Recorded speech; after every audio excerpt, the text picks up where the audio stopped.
May pamilyang iniwan para sa pangarap. Sa ibang bansa, asawa ko'y nagsisikap. Ako'y naiwan sa katahimikan, hanggang dumating ang isang kaibigan. May asawa rin siyang naghanap buhay. Pareho kaming may lungkot na taglay. Sa bawat kwentuhan at tawanan, hindi na malayang may nabubuong damdamin.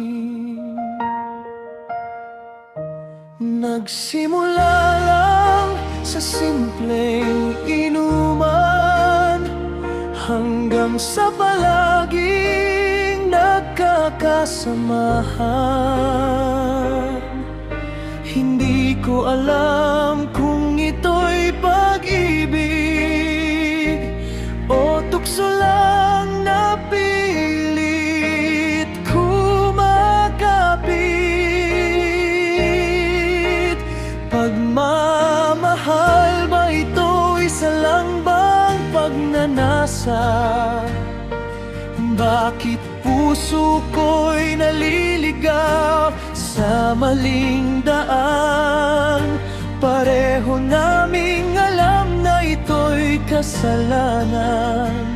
Ngunit bakit hirap pigilan ang nararamdaman?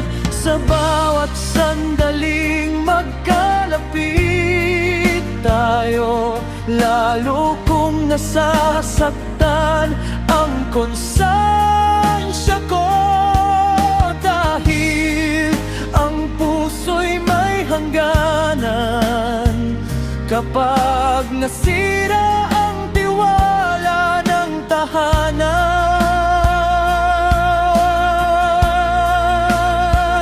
Kaibigan lang ang turing sa simula, hanggang sa tingin ay naging iba na.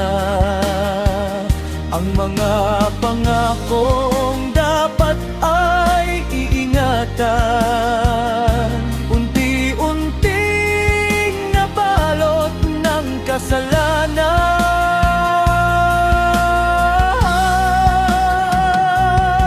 Tuwing uwi ako sa aming bahay, may kirot na hindi ko maipaliwanag.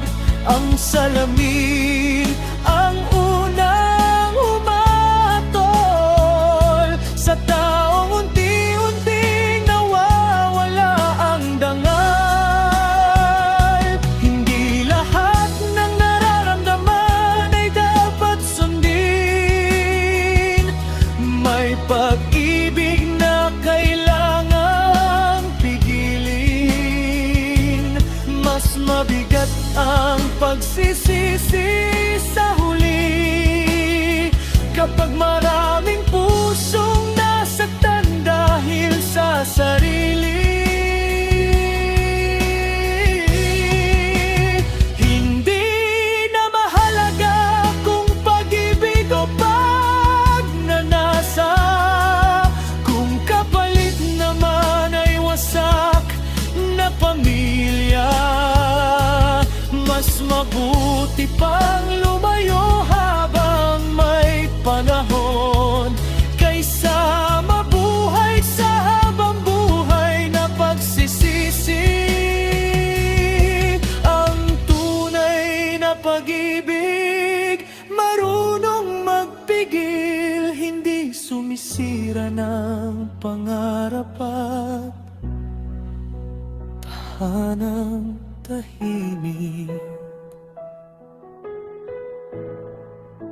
May damdaming dumaan, ngunit hindi lahat ay dapat ipaglaban.